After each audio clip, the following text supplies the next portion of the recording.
everyone. You're listening to Turning the Page with Jer. And Jel. And we are going to be sharing life experiences in hopes to give you encouragement, inspiration, maybe some different outlooks on life and how to get through those obstacles that you might be facing. Yes, we hope to be entertaining and sharing our life stories that maybe you can also relate to. We're going to have some fun as we do this. As my wife always says, we might cry, we're going to laugh, we're going to have some really good times.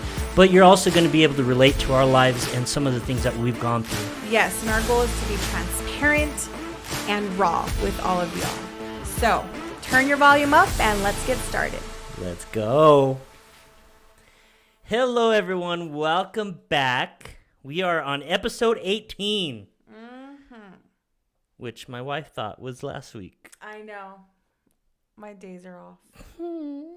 We are indeed on episode 18. Yes.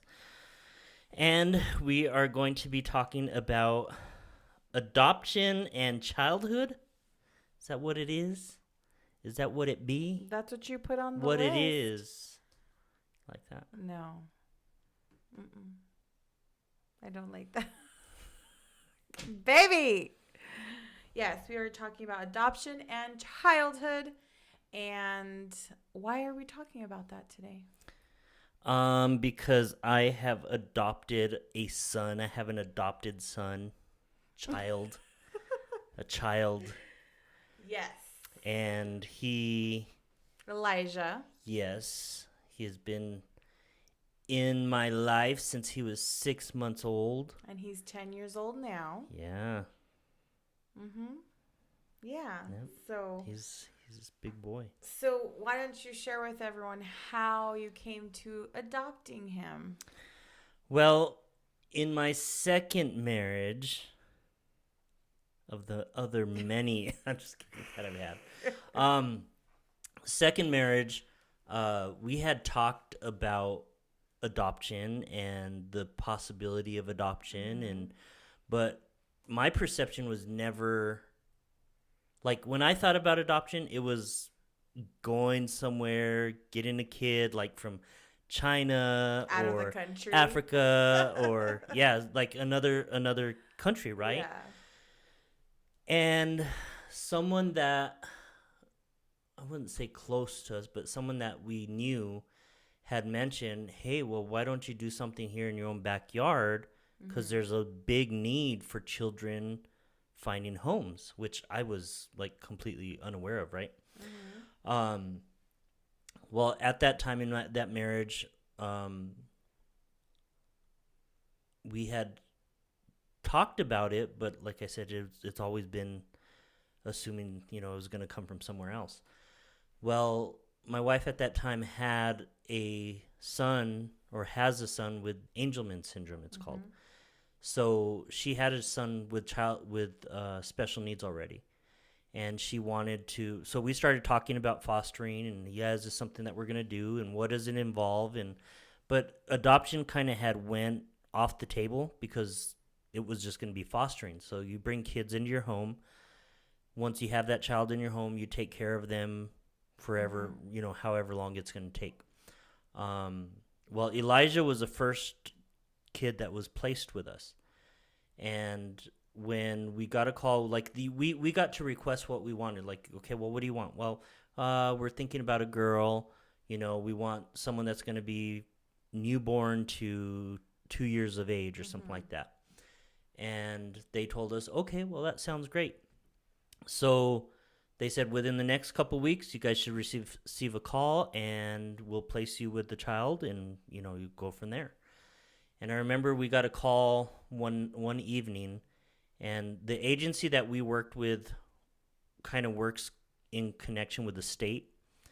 So they contacted us and said, hey, we have a child, a girl from Roswell that, kind of gave us a background, the history of what was going on and stuff, and said, we plan on placing her with you guys. We're like, oh, okay, cool. When's that going to happen? They're like, tonight. You'll probably be getting her around 11 p.m. or 11 p.m. So we started like talking, deciding, well, what do we got to do? What do we got to prepare for? What do we need? And from what we had heard, The girl was only 2 years old, didn't have any clothes, anything with her, and that child was en route with a caseworker from Roswell to Albuquerque, and then we got a phone call probably about 10:30 at night, somewhere around there, and they said, "Hey, we're not going to be able to place this child with you. There's more going on that we didn't know." Um, Kind of what ended up happening is the parents of that child were keeping her like in a cage, literally in a cage, Oh. had feces all over her, all kinds of stuff. So there was a lot of medical and mental stuff that I guess needed to be dealt with. Mm-hmm. So we got that call. They said that's off the table. We're not going to do that. But then like a couple of days later, they called again and said, "Hey, well, something else came up. We have a foster parent who is taking care of a little boy. He's 6 months old. He's Native American. He has Down syndrome. He has some special needs. He has some issues.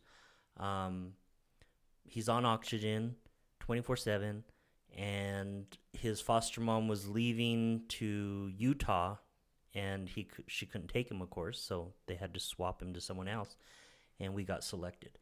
So we drove to Grants, New Mexico. She drove from Gallup to Grants. We met her there. Literally just like handed him over to us. No, this is what he likes. This is Nope. what he doesn't like, or no instructions, No, or a no little bit. Like no there backstory. was a little instruction from that foster parent, like what he when he eats, but literally the kid was eating like all the time. He was 18 pounds and he was only 6 months old, which was fat. Yeah. Right? That's a fat baby. So literally almost anytime he would cry, which would be a lot because he was like always hungry, she would just give him a bottle, give him a bottle, give him a bottle. So it was like formula, mix it up, give him a bottle, and he would suck that bottle down like crazy. Um, so anyways, we got him. She kind of gave us some instruction on his oxygen, how that works. Gave us like 5 or 6 bottles full of oxygen, these big tanks that we had, and ended up getting him in. Drove down to Albuquerque, and like that's where it all started. So, and we had him for 3 years before we got to adopt him. So we were always told you won't be able to adopt him because he's Native American. Native American culture and the way all that runs is you're supposed to keep that child in a Native American family. So they don't want to get him out of his culture and allow him just to go with anybody. So we had been told all the time, we're looking for a home. We're checking with his family. Like they were going to aunts, uncles, grandparents, all those family members. And after that had happened, like it all goes through a system, goes through the court, goes through all that stuff. Like he was not ever placed with anyone. They didn't want to take him in. Everyone was saying no. Native American culture kind of has this kind of like a stigma with children with Down syndrome. And it's hard. I guess it's difficult for families to take in someone with Down syndrome because they see it as like you're seen differently. And a lot of times, I guess the way the Native American culture works is, from what we were told, is that it's kind of like a stigma, or like if you have a child with Down syndrome, you're seen as you did something wrong in your past, or you did something in another life, and now you're kind of, dealing with it. So yeah, it's crazy. Yeah.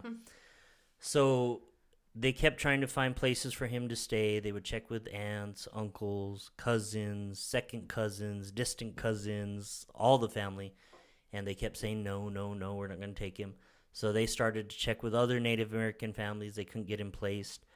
So I remember talking to our caseworker one time, and he was already 2 years old, I think, by then. And we had talked to her and said, hey, we've had him. He knows us as like mom and dad. Why can't we adopt him? Why can't we? Oh, well, that's Navajo Nation doesn't allow that. This is not how things work. So, we kept going through that where we were told no, no, no, no, no. And I remember one time as he was getting a little older, probably like 2 years and 3 months or 2 years and 4 months, we talked to the caseworker again and said, okay, I understand that you keep telling us this is something that's not going to be able to happen. Can we talk to the tribal council? Can we talk to the governing bodies that make this decision and allow them to know, like, our case, like what we can do to still parent him and keep him like tied to his culture and how that would work and stuff. And she's like, well, I'll go back and talk and see if we can hear something. And then she called us probably a week later and said, hey, they want to know a little bit more, like what you decided, what you're going to do to keep him in culture and let him be part of his Navajo roots and stuff. So that all came up. And anyways, it long story short, we were able to adopt him. So it was great. Yeah, it was cool because that little boy had gone through some crazy stuff. So yeah, oh. Such as,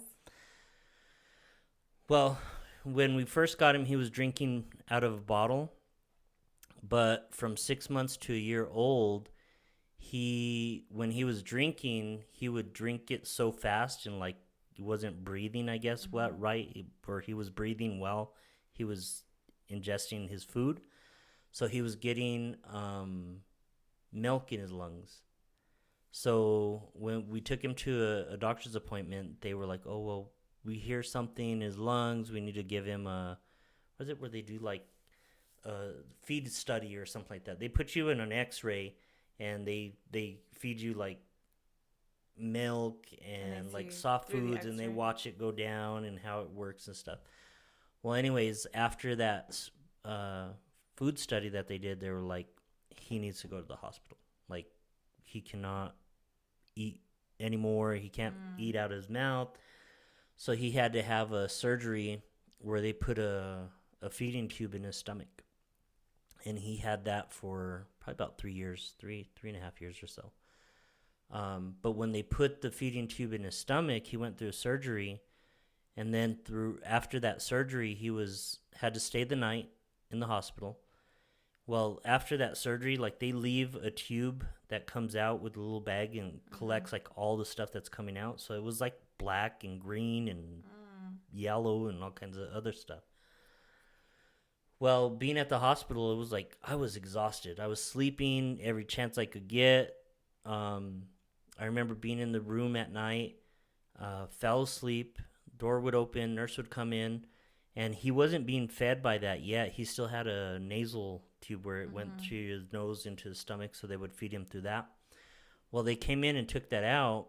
We're going to try to feed him through his feeding tube, but we're going to give it a little bit of time. They didn't do it right away. Well, a nurse came in, disconnected the bag, but left the same hose or the same tube that was draining, connected the milk to that, and started pushing everything back in. So he ended up getting a staph infection. I need a new tube. Yeah, it should have been. And that was a big old thing because, like, got in an argument with the nurse saying, you're not doing it right. And she's like, oh, I know what I'm doing. I've been a nurse for so many years and da-da-da. And we're like, okay, but you're still not doing it right, Took him home, ended up getting ready for bed, went to sleep. He wakes up, he's crying, and then he is throwing up and crying and throwing up and crying and just like miserable, right? So we took him back to the hospital, and then they said, hey, he has a staph infection, he's really sick, and they gave him like a 30% chance to live and make it through it. But he ended up pushing through. I mean, he ended up coming out of it. Yeah, he was in there for I think like 3.5 weeks, close to a month. So, wow. But yeah, now he's 10 and crazy. Yeah. It's a big boy. Running around, eating a lot still. He has no issue eating now. No, he's not tube fed anymore. That ended. No. When did that end? where he got the feeding tube out, Mm-hmm. like 2016, 2017, I think it was. Well, how old is 2017 probably. and how old is he 3 when he got it 3 out? years old. He was 3. When the tube was taken out, not put in. I think so. Oh, I okay. don't remember. I think it was Cool. like 3 or 4. It had to be like within that time. You'll have to share some pictures of him when he was a fat, chunky baby, and then to today. Yeah, it's crazy. It's a big change. It's a really big change. So, how does it feel to be an adoptive parent? It's fun. Yeah. So I missed out on like my biological kids growing up, right? So having him in my life was kind of, I mean, it's different though. I mean, like he doesn't really speak much. He's nonverbal. Although he gets his point across, we understand We everything do. that he says and what he wants. But I think that kind of suppressed a lot of the feelings, I guess, I was going through of not being able to parent or be part of my own kids' lives. It didn't replace it. It didn't like, oh well, now I'm fine. I got another kid, you know. So, but it was just different. It was, you're still able to mentor and be a father and take care of him and do all that stuff. So It brought you joy. yeah, he does. He did. It did bring a lot of joy, especially at that age. Like you got a little 4-year-old, 5-year-old, 6-year-old, around, and he didn't grow like big. Even at 3 years old, a lot of people would still think he was like a year old or 18 months or whatever, because he was so tiny. He wasn't walking. He would scoot on his butt everywhere. So I mean, even until I think till he turned like 4 or 5, he was still in like 1-year-old toddler clothes. So it was tiny. He was really tiny. But it was good. I mean, I've the thing with him is like with Down syndrome and I guess the emotions or the way that they act, like they're really loving, really, affectionate. So it was always, holding him and carrying him around. He was always playful. So yeah, it was fun. How many kids did you guys foster besides Elijah? We had a total of 3 that lived in the home with us. So after Elijah, we had him in the home, and then we got another girl or not another girl, but a girl that came to live with us that was dealing with cancer, and she lived with us for a year, and that was different because she was older. I think she was 12. 12 with cancer? And So she had been pulled from her parents' home, whatever the reason is. So she had her own, like she was able to express what she wanted and where she wanted to be, and she wanted to be with her parents. She wanted to be with her mom and her was she stepdad and stuff. special needs because of cancer or Just because of cancer. Okay. It wasn't Just because like of she cancer, had... because of medical. Okay. Yeah. Because of the medical factor of going through chemotherapy and medication and all that stuff, they placed her with us at that time just so we could take care of her in that sense. Because her parents couldn't. I guess there was some neglect. So like she would have to come down to Albuquerque for chemotherapy. And chemotherapy could last anywhere from 6 hours to, a full overnight day or, whatever. So when they would come to Albuquerque, she would go to the hospital, get her chemo. She would be done, and they'd be like, where's your parents? Where are they at? Where's everyone at? And they wouldn't show up. So they would be gone for multiple hours, or I don't know what would happen. And I guess all of a sudden they come back to the hospital and be like, oh, we're here. So they considered it kind of like medical neglect in a sense. And then a lot of the medications and stuff that she was supposed to be on, I guess it wasn't consistent. Appointments weren't consistent. So I guess that's the main reason why they had did that at that time. But yeah, she was in our home for a year, and that was difficult because coming from one home that has a whole different parenting style, Yeah. has a whole different, atmosphere, and coming into our home where, hey, it's Wednesday night, we're going to church. Hey, it's Sunday, we're going to church.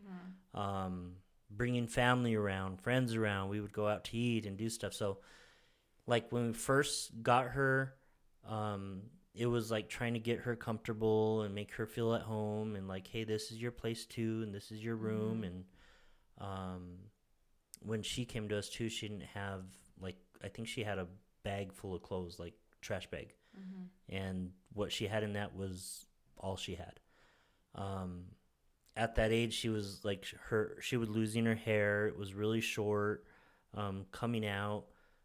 They ended up buzz cutting it one day for an event they had at UNM. But even like with that, we reached out to Legacy Church and we said, hey, is there any way you guys can reach out to someone who has a daughter that's 13, 14 years old, and they have some clothes you can donate to us, and we can have for her. And at that time, Legacy, one of the pastors there, had reached out to us and said, hey, we want you to come by the church, come over to the front office, we got something for you guys. So we were going thinking, hey, we're gonna get some clothes and some stuff. And we told her, we're gonna go to the church, we're gonna go get you some stuff. And they had ended up giving her a like $500 gift card. And so we're like, wow, now we get to take you shopping for your own clothes. That's awesome. So she was excited about that. Like, that made a big change. Like, now she got to dress the way she wanted to dress and wear what she wants to wear and stuff like that. So went and got her shirts and pants and dresses. And I guess she had never really worn dresses before. So that's something that she had wanted to do. Aww. So we ended up doing that, but even that caused issues, right? So since she had lost most of her hair, we went and got her a wig from a wig store and allowed her to get that and go pick what she wanted. But when the mom found out about it, it was like, you guys are trying to change her and this and that. And we're like, no, like she picked what she wanted. We're not, well, she don't dress that way and she don't do it. So it was a big thing. So parents were still in her part of her life? Yes. So for her chemo appointments, her mom would come into town and sit with her, meet with her. And then after her appointments, would come back home with us, and then mom would go home. Well, that's kind of hard to parent, huh? Yeah. So there was a lot. So the agency that we were with, we were told that their whole goal was to reunify her with her parents, right? But there's certain things that mom had to do to show that, hey, okay, I'm making these steps to ensure that this is working right and stuff. So. Right. But it took a long time. I mean, she was with us for a full year. Reunited? She was. She was. So at that year mark, I think did it start again? I think it stopped and started. But at that year mark, she had went into remission, and she started growing her hair back. She didn't have to do cancer treatments anymore. Good. All that stuff. And then at that time, we went to a meeting with doctors and parents and like everybody, the agency and someone from the state, and had this big old meeting, which it was good and bad, because the good part is like they were going to send her home with her mom. But the bad part, there was a lot of like bad blood. Like there was just anger and upset. And then because mom wanted her to go home with us, like, or didn't want us to take her home sometimes, she would tell her stuff. So when we went home, it would be difficult because she didn't want to listen. She wouldn't do what. Let's start again. There we go. So when we would take her home, like she would be upset. She would be defiant on certain things and stuff. But good thing is she got to go back home with her with her parents and family. Did she still want to go back home? Yeah, she did. That was a big thing for her because she had a sister and she had a younger brother and, you know, her mom, stepdad, I guess. And then we tried to kind of keep in touch with her just a little bit, like through Instagram and just having communication and like what happens. Because she got one of those Make-A-Wish things where she got to go to Florida. Her main thing is she wanted to meet Justin Bieber.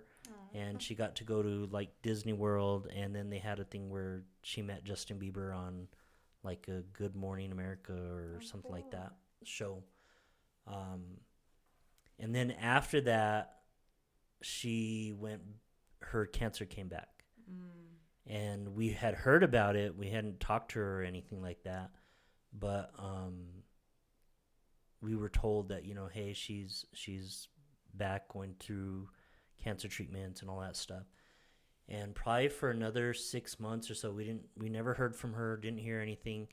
And then we got a call one day from one of the nurses at the hospital that knew us because we were familiar with going in, right? So when we would take her for chemo treatments and she'd have to spend the night, either my wife or I would have to spend the night at that time. Which mostly she would spend the nights. I'd just go during the day and stuff when I got a chance to. But the nurse had called and said, "Hey, Mariah was the girl that we fostered and took care of. That her cancer's back and she's in the hospital and she's not doing well." So she had asked, like, she wants to see you guys, and we're like, are we allowed to do that? Are we able to go? And they're like, yeah, well, no one's here with her, so you can come, you know, just check in and sign in and stuff. So we would go and visit her, and then one of the times that we were there, the mom was there and allowed us to go in. We got to talk to her, and things were good, and, you know, hey, sorry this is going on, and, you know, we know this is coming back. But we got to say, you know, like, to talk to her and to hang out and stuff like that. But her cancer did come back, like, really, really bad. And then it got really bad, and then she ended up passing from it. How old was she? 13. When she passed? 13 or 14. Or she might have just had turned 14. Wow. So that was hard. That was kind of like a wake up call, I guess, in a sense that, hey, doing this is not always. It's not for the faint of heart. No, it's not just fun and games and, you know, hey, we're gonna bring a child in and we're gonna have fun and we're gonna go to Hinkle Family Fun Center and do all this stuff and Cliffs and we're gonna go to people listening around the world don't know what Hinkle Family Fun Center is. True. Well, if you live in Albuquerque, it's kind of like a mini, what would you call it? They have putt-putt. They have water boats. I don't know. They have go-karts. Amusement park. It's not an amusement park. Like Peter Piper, but with some extra. On steroids. Peter Piper on steroids because they got go-karts. Stuff like go-karts and bumper boats and stuff. Well, I think that would be really hard to do, to foster a child just for a certain period of time and then send them back to their parents. Like, yeah, I don't know if I could do that. I think I would cry and be wondering what they're doing, feeling, thinking, like, are they safe? Like, because they were removed from their home for a reason from the beginning, right? Yeah. So that would be me. I'd be like, oh no, you mean I got to give them back? We were always told by some of the caseworkers that we dealt with is don't get attached to them. Don't get attached to the child because we can pull them at any time. How do you not get attached? Well, that's the thing. Did you ever not get attached? No, I got attached to every child that would come in. I mean, it's like not like having a new puppy, but it's like, oh my gosh, look at this kid, So then whenever they got taken away from you, that was hard. How did that make you feel? Like, how did you cope with that, I guess? Cried. Did you really? You cried? Yeah, there were some times that were really heartbreaking. I mean, even the fact of going to the hospital while she was on her deathbed. Seeing that, yeah. You're seeing a child that. I'm glad she asked to see you guys. Yeah. Did you expect that she'd ever want to see you guys? We wondered. We kind of questioned it and wondered and didn't know if we would ever hear or see her again, because the way things kind of ended, like, she was like, I want to go with my mom and you guys aren't my parents, and like it was hurtful, but being at the age that she was at, teenagers you are going to do what your biological parent says, and she would even tell him, you don't have to listen to them, they're not your parents, you don't have to listen to them. She probably came to the realization later, though. Like, yeah, she did. I mean, you cared for her. When we went to the hospital, when she was able to speak and talk and still communicate, like, there's a couple times we got phone calls from her, and she would talk on the phone, and then she would ask, hey, can I talk? She used to call me Mister. She's like, can I talk to Mister? And because we always, when we got her, she was like, I don't know what I'm supposed to call you guys. Like, I know you're not my mom and you're not my dad. By your name. I don't know what I'm supposed to call you. We're like, whatever you want to call us. My name's Jeremy. She's her name. And she is like, She picked her own name for you guys? Mm-hmm. Which is Mr. and what? Missy. So she used to call. That's cute. Yeah. She would call Stephanie Missy at that time, and then she'd call me Mister. And then, but there were some really good times, like taking her to church and her being able to be in that environment. Yeah, she did. During that year? Yeah. One of the things, when I went to the hospital one time, I was working at Chick-fil-A. So my mornings from like 9 o'clock to 2 o'clock would be like super busy. But from 2 to 5, like, I would have breaks. Sometimes I wouldn't be busy. So I would have to go do things, or sometimes I remember one time I had a delivery at the hospital, and while I was on my route to go take some food, I went to her room and stopped by and, hey, how are you? How's everything going? She's all, hi, mister, So at that time, we already knew that her cancer was coming back aggressive, but she was like verbal. She was still able to talk and stuff. So when I would go, they would always have a UNM iPad sitting next to her. And I would sit down and talk to her for, 5-10 minutes. And I remember I'd tell her, are you sleeping okay? Are you sleeping good? How's your heart? How's your mind? Kind of like what you do to me sometimes. But at that time, like, one of our biggest things was we used to talk to her about Christ and about Jesus. And, she had gone to children's church for, God, a good 8 months. Well, almost the whole year that we were there, I think. So she was familiar with all that. But when she was at that point where she was really getting sick, I remember I was able to sit down with her one time, and I asked her, I said, Mariah, I said, do you remember what we had talked about like when you die and where you go and how that works? And she's like, yeah, I remember. And I said, so do you remember that Jesus is going to, you're going to be able to see him, and that you ask him in your heart? Have you asked him, in your heart? Is that something? And she goes, yeah, mister, I did. So that was a big thing, that was awesome. And imagine if she was never fostered by you guys. Yeah. And one of the times that we were there, or one of the times I was there, she asked me, she's like, can you put that music on again? So I'd play worship music. Because at home, I used to always have worship music on. And she asked me, can you play that one song? So I'd put it on. At that time, it was Elevation, Give Me Faith. I think it's called Give Me Faith. Oh, how the times have changed on your music preferences. Wow. Anyways, but I would put worship music on, and she was like, she would only be up for minutes at a time, and then she'd be exhausted and fall back asleep. So I would put that on, and every time I'd go back, I'd see what was on. There were sometimes she had some like hard rock, like music on. I was like, what? Wow. So I would go in and I would hold her hand and I'd say, hi baby, how are you doing? Are you okay? Mm-hmm. Can you hear me? And then she would like squeeze. So I would tell her, do you want me to put your music on? Do you want some music on? Squeeze my hand if you want some music on. And she'd squeeze, she'd go like that.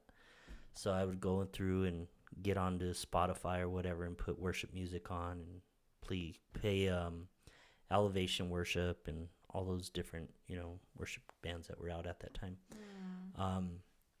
But yeah, it was hard. That was one of the hardest things dealing with, because there was even sometimes we'd only get a kid for like a couple weeks, but we were always told, don't get close to them. Don't allow them to like have your heart, in a sense. And some of the parents, it's not.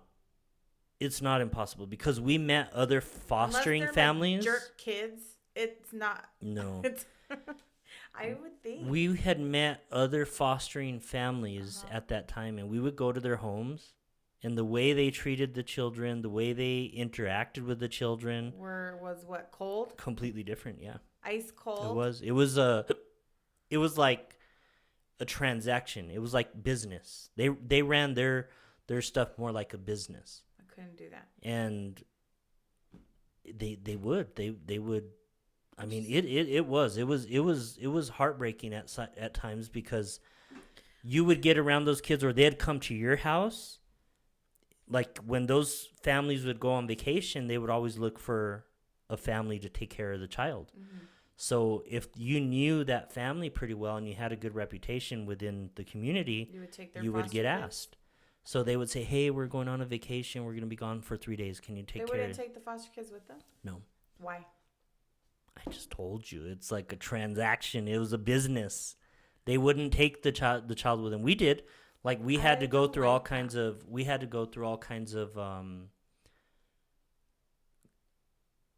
permissions, I guess. We had to get permission with the agency that we were with. We had to get permission with the state, because they weren't going to allow us to go, because what if something happens? What if, there's a medical emergency? Like, well, we know how to take care of things. If there's a medical emergency, we go to the hospital. There's a hospital where, the Medicare or the Medicaid that they were on worked everywhere. So let me ask you this. Would you foster again?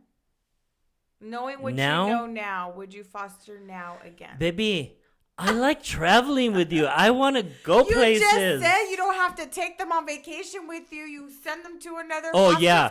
You know how hard it's even for us to leave our dogs, and you're going to leave a child? No. You didn't answer my question. I was telling you a story that I hadn't finished. But would you foster? I don't know. If we knew we weren't going to do anything or go anywhere, or you're just going to... It's a yes or no. It's not an I. Probably not, no. Thank you. That's all you needed to say. Because it's a commitment. I mean, it is. It really is. Of course it is. It's a big commitment. I think it would... I'm a very emotional person. I think it would definitely take an emotional toll for me. I think that story with the girl that you adopted, I forgot her name. Mariah. I think that's a great story. And it seems like you guys changed her life in that short 1 year, because imagine if she died not knowing Jesus. Yeah. I mean, to me, that... She was still innocent. She was still that pureness stage, but... Yeah, but, you don't know. Kind of. I don't know. That's a whole other topic. Yeah. At what age do children really lose their innocence? It's a lot earlier nowadays. So, But anyways, it's a whole other topic, baby. Yeah. My point is that I think that it's great that you guys decided to do that and change not just her life, but all of the other kids' lives that you guys touched, even if it was a week or 2 weeks, because that short period of time can still make a difference. Yeah. Yeah. No, it was neat because we did get to, you know, a lot of these children that we did watch. There was a girl that was completely blind, that we got to take to church, and, you know, we had her for, I think, like 2 weeks. And then there were some kids that we had that, like, their medical issues were so bad that, like, you couldn't just load them up in a car and take them. Yeah. Like, they had machines and stuff that they had to be dependent on and all that stuff. So, like, it wasn't just easy to get up and go. But yeah, it was definitely a learning Looks like it was situation. a major experience. Yeah. Do you think it's just as difficult adopting a child with special needs than a child who doesn't have special needs? There's a big difference. You think? I would think so. Yeah. Yeah, because I mean, even just with like Elijah, in his case, I mean, a regular child that can speak, can express their needs, can tell you, "Hey, I'm gonna go outside," or "I'm not gonna go outside." Don't even get me started on that. he can't voice all these things. Like, he can't just come and say, you know, "Honey, I'm hungry," or "Honey, my leg hurt," or "My body hurts." He does. He's able to communicate that to you, but like where you have another kid that can just say whatever they want, you know, "Hey, I'm not feeling good. Like, I this hurts and this hurts and this hurts," or whatever. Where Elijah's just like, "Oh, yeah, you know, he can just tell." Yeah. And those of you who don't know, Elijah calls me honey. That's my name for him. Yeah. He just started calling me that and kind of stuck. Yeah, and then when we first got Elijah, like I said, he was on oxygen 24/7. Like, his oxygen levels were, if he had stopped his oxygen, he would drop down to 80 some percent, you know, 86%, 87%, which isn't all that great. He had issues with his heart. He had 3 holes in his heart, which they told us, hey, by the time he turns 1, if those holes don't close, we're going to have to do open heart surgery. Going to have to go in and manually close them, which we took him to church many times too and had him prayed over, had him, you know, people constantly praying for him. My dad, who's, I mean, attached to his hip. They're both attached to each other's hip.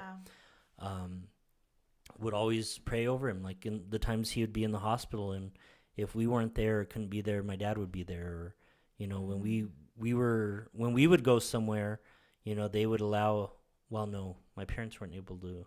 They would be able to watch him like during the day, but if he had to spend the night somewhere, we had to allow him to go to another home and stuff. So, but but most of the time, I mean, we were able to get permission to take children with us whenever we wanted to go somewhere. So we had favor with people, so that was a good thing.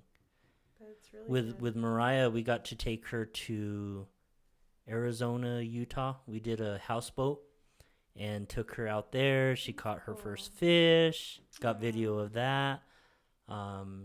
She had never been on a houseboat before, so we got to go out on the lake and stuff. Cool. So we got to create some experiences and like memories. First-time experiences. Yeah, that's awesome. So it was fun. Very cool, baby. But I would not do it again. What about? I should say I would do it again. I mean, just depends. Children, we foster dogs. That's easier. We're not gonna foster dogs. They do have a fostering dog system. They do. I looked it up. Yeah. And you get paid for it? I mean, I don't know all the logistics. I doubt you get paid for it.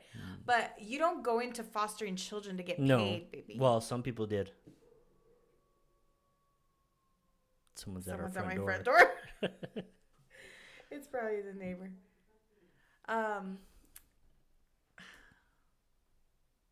No, some people did do it as a business. So then, is that what you guys did? No. We didn't do it for the money. We did it just because, hey, we thought it would be a good thing to do. that was a benefit from doing it, is you got paid to do it. So anytime a child came into your home, you got compensation for that. But And isn't the compensation used for the child for the things like the child needs, or is it more? Would it cover more than just what the it child covers needs? more than what the child needs, because a lot of the stuff that child needs, oxygen, medication, Covered by the diapers, state. yeah, all that stuff is covered by the state.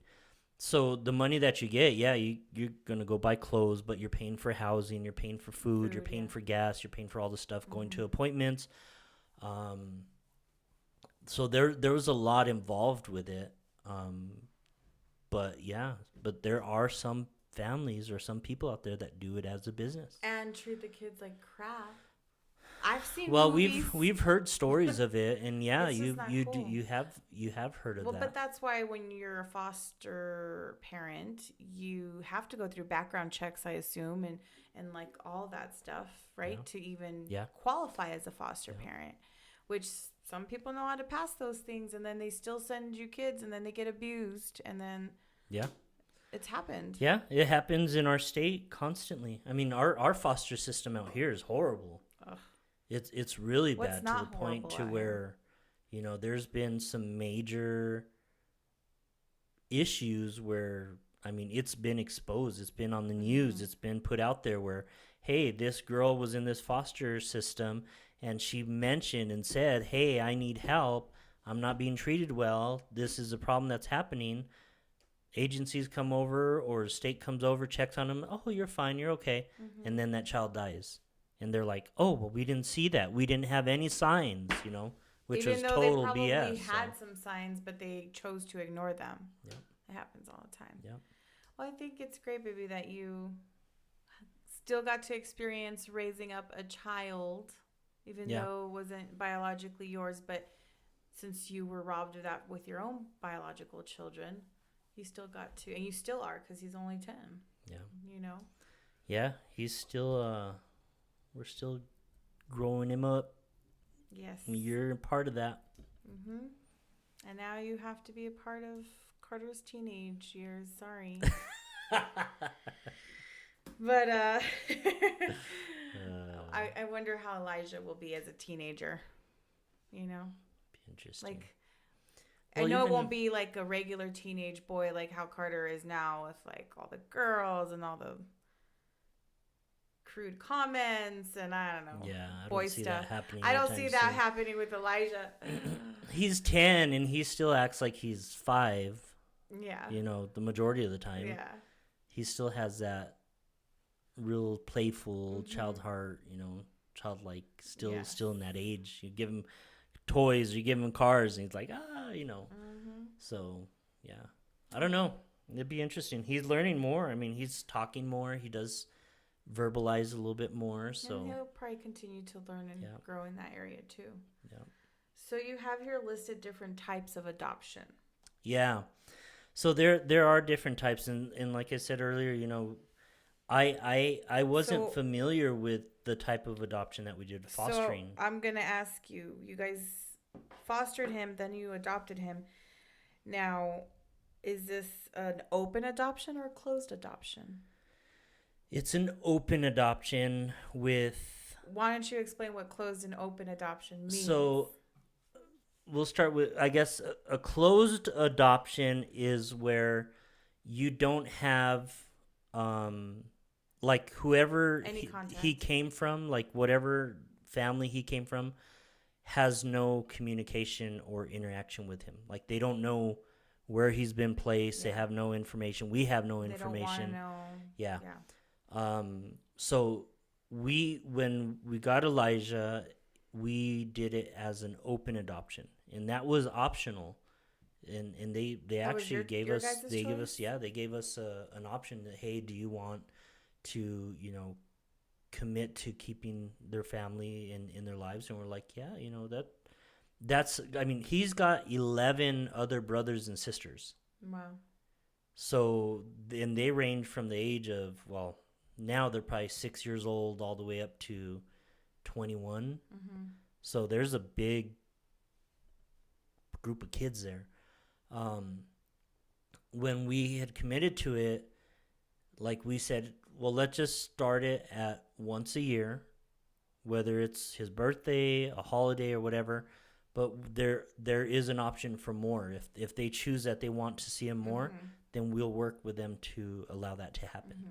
So there for a while, his paternal grandmother was really involved. So she would set things up and say, hey, Elijah's birthday is coming up, or Thanksgiving's coming up, or Christmas is coming up, whatever. One of the boys has a birthday party. We're going to have a birthday party in Gallup. Would you guys, like to come? Yeah, of course. Absolutely. So during that time, so I would drive him up to Gallup a lot, just me and him. A couple times, him and his mom would, we would take his mom with us, but his adoptive mom. But we had divorced at that time. So at the time that we were fostering, right before we had adopted him, we had went through a divorce in our marriage. But we were able to keep communication with the agency that dealt with him and told them, hey, we're still going to be working together.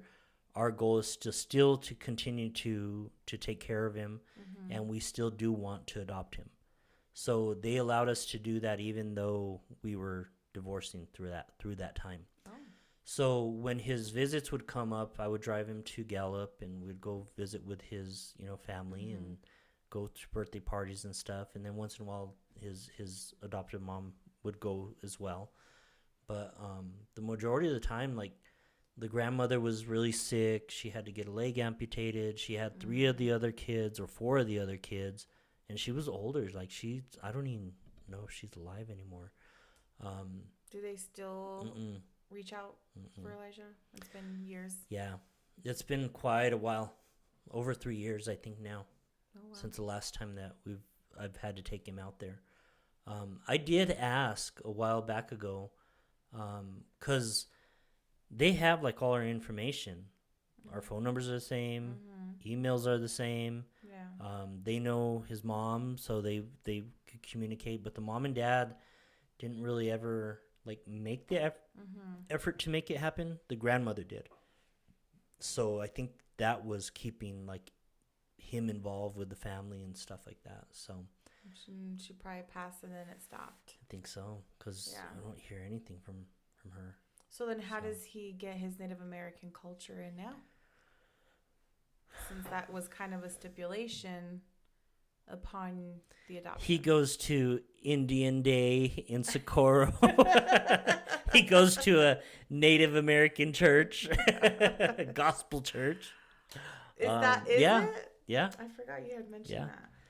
So a lot of my parents know a lot of people in the town that they're from. So we have people that we consider family that are Navajo. So like my mom and dad pastor that currently pastors right now, she's Navajo. And her grandkids and her children and all their kids, and like a lot of the kids that go to the church weekend. And they go to church every Friday and Sunday, every Friday night and Sunday. So he does still get to be around his culture in a sense. It may not be always the same cultural stuff that happens. I mean, but he does. And then in Socorro, they do an Indigenous Day where they bring out like all the different Native American families and tribes, and they do powwow and they do like all kinds of stuff. So it's really cool. And he does go to that every year. That's cool. I've gone a couple times with him. As far as like the native language and stuff, though, we haven't kept up with that. It kind of sounds hard. like he speaks native. It's hard. Yeah, he does. Because you're like, what did you say? His own words. But That's so his adoption is open. So his family, they all know us. They they know who I am. They know who his mom is. They know, where he's at. But we don't hear hear much from him. Maybe one day they might. Yeah, maybe. He's getting older, though. I know.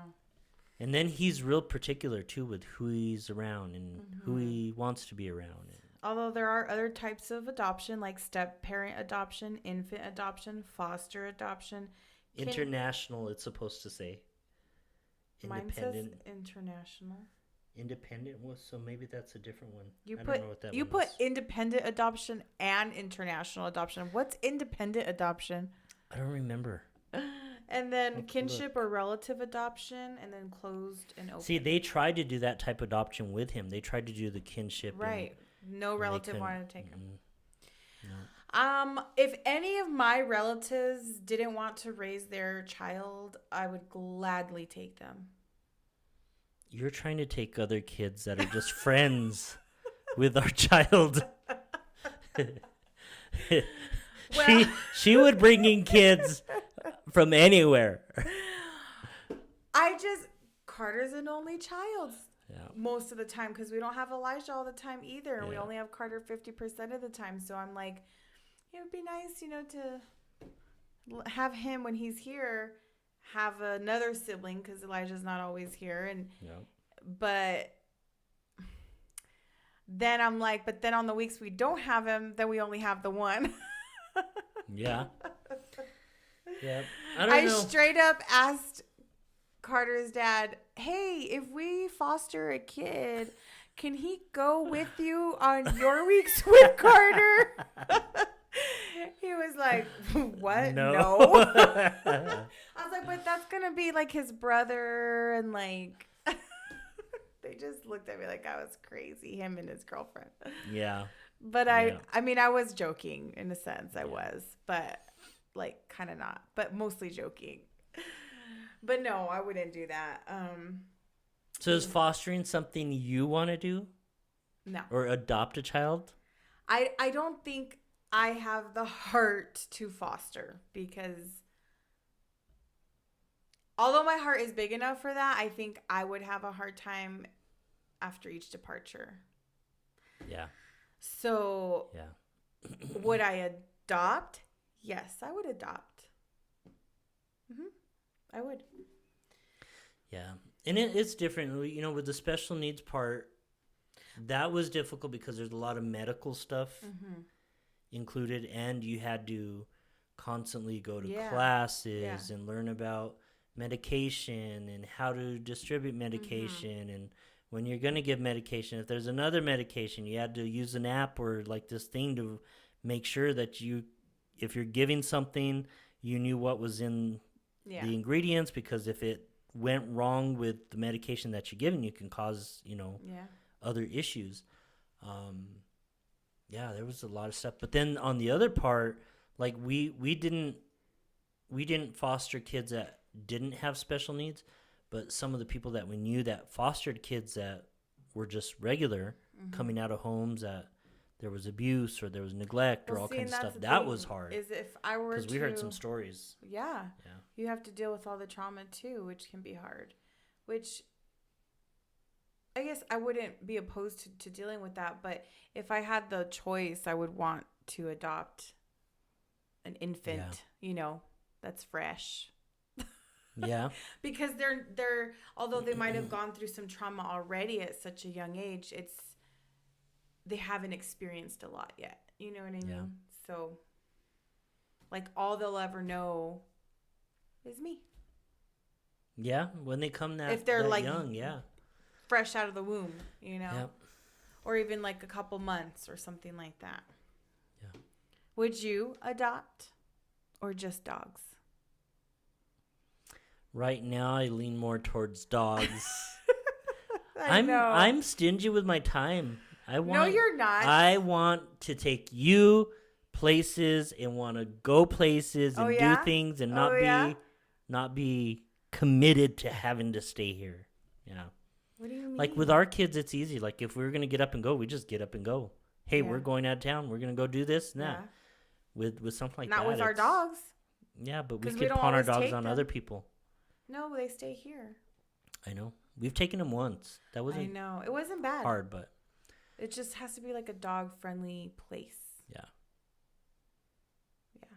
Or unless we get them to be service dogs, and then we could take them anywhere. Okay. Would you... We shouldn't do that. But would you adopt in 3 years? No. 5. Let's say in 5 years, would you consider adopting? I don't know. You do know. I don't know. It's a yes or no answer. If you don't know, then that means the answer is no. No, then. And I'm not asking you. My chances of doing it now are probably going to be greater than doing it 5 years from now. Really? That's what I think. Interesting. Interesting. I know. No, I mess around with you a lot about it. I ask you all the time, huh? I know. Yes. And I'm like, you've already done it before. Why can't you do it again? But we are in a different stage in life. And, I actually enjoy traveling too. Yeah. And I like picking up and going.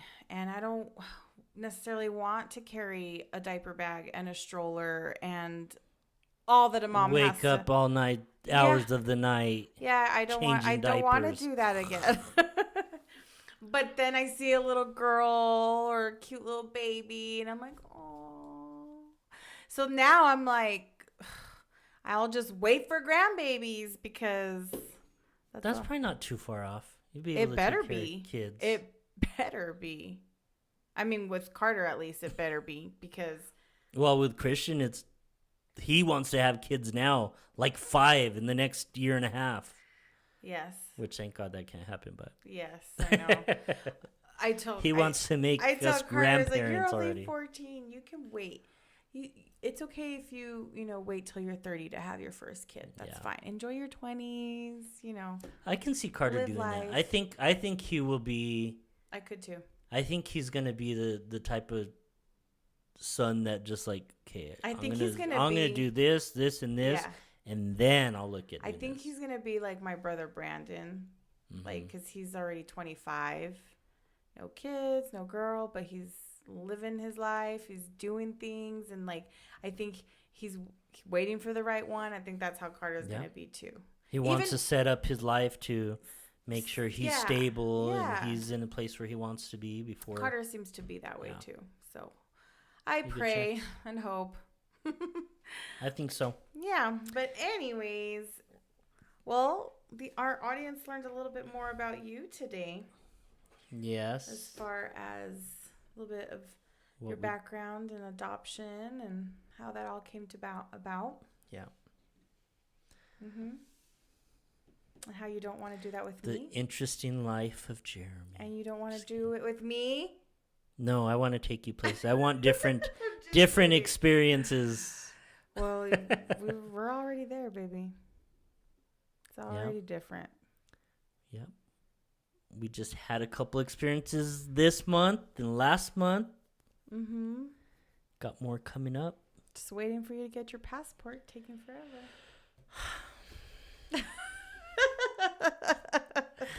Well, everyone, once again, thank you for joining us on Turning the Page with Jer. And Jel. And don't forget to like and subscribe and share.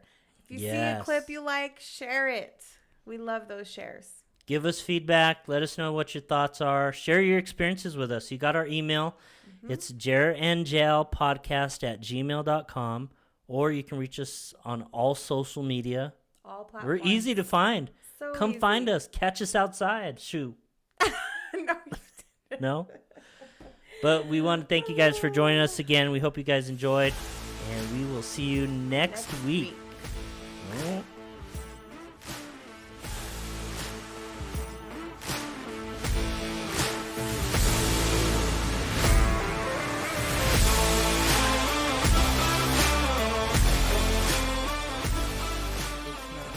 But it looks good.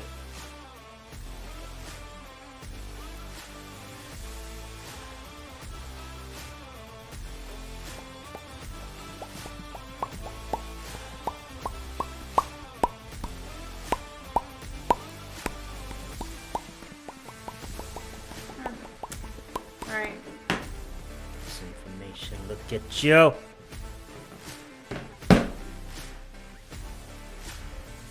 Hi, welcome back. You're listening to Turning the Page with Jer and Jill. Thank you for joining us once again.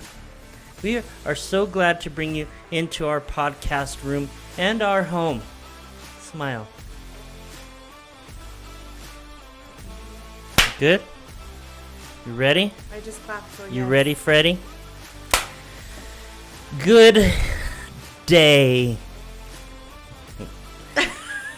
You don't even know what I was gonna time say of the good day it morning, is. but good afternoon. But when they watch this, it's not gonna be good afternoon. Hello, everyone.